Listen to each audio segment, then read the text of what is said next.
Hello YouTubers, and welcome to ZACFitnessStudio. Guys, today what I'm going to do, I had another program all set up to show you guys, but it's going to be sort of impossible for me to do this particular program without some assistance, and I'm here by myself. So I chose to show you another routine that I implement here at my studio. And it's all isolated movements. It's just one joint movement, and it's designed for isolation, okay? You guys can utilize it on a light day if you like, because it's small body parts.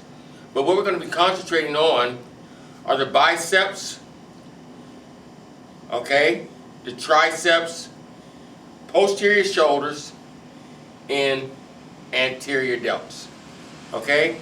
And we're going to be using the power body machine. I have two power body machines here. One apparatus I'm going to use on this end will be for the bicep curls, and all the other three will be done right here on this power body machine, okay? And guys, just bear with me. And what I want you to do, I want you to pay particular attention to the form that I use, because that's what's very important when you're doing isolated movements. When you're doing isolated movements, you want other parts of the body to remain stabilized, still, while you're executing the designated muscle. That's the key to isolated movements, okay? On compound movements, you have a lot of connective tissue action, various parts of the body be acting as a primary as you go through the range of motion. Whereas with isolated movements, it's just one primary target, and the rest of the body parts are either stabilization or secondary, okay?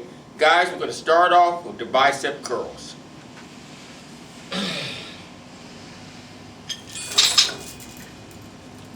With the bicep curls, you want to make sure that those elbows are back in line with the torso.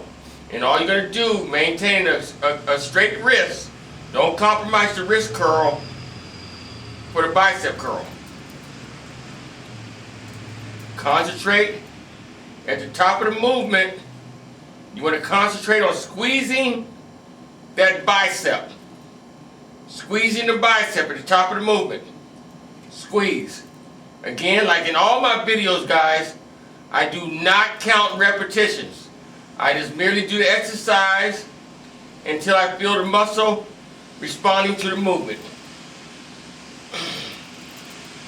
And what I would do, I would go to 2 or 3 rounds of this here to thoroughly work the muscle, okay?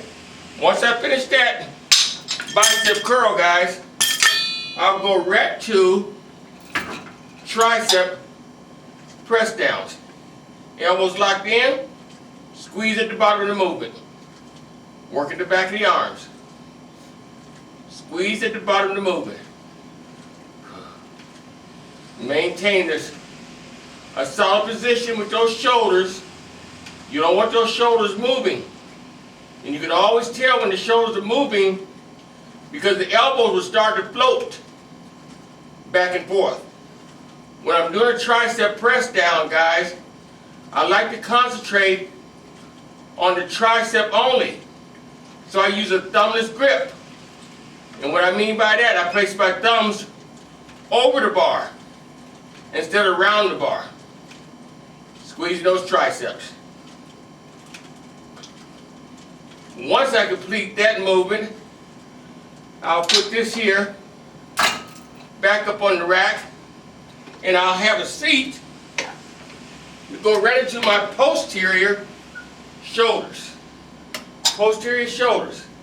Now you have an option here as far as your hand or the facing of the palms. You can have them pointed down. Remember, you're trying to isolate the rear shoulders. Or you can have them pointed out. It doesn't make any difference, because what you're trying to do at the end of the movement is place all the emphasis on the rear shoulders. Keeping your head straight on this here. You don't want to be moving your head back and forth and twisting that vertebrae. You want your head to remain straight. And you're just working the back of that shoulder. And again, guys, I don't concentrate so much on the reps as I do on the feel. After that, you can come right to the front delts. This is also called a pec deck fly, but it all depends on how you initiate the movement. It's going to determine where the emphasis is going to be. Right now, I'm putting my main emphasis on the front shoulders. And I'm doing that by keeping my shoulders back, opposed to letting my shoulders fall forward and trying to bring the chest into play. I'm keeping the chest open, and I'm just executing the movement on the front shoulders. Again, remain straight, head straight. Any tilting of the head or turning of the head will cause the vertebrae to respond, and you want that vertebrae to remain straight.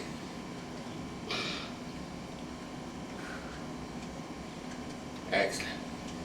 Now, guys, I'm giving you this here little illustration because a lot of folks don't have time for an elaborate workout, okay?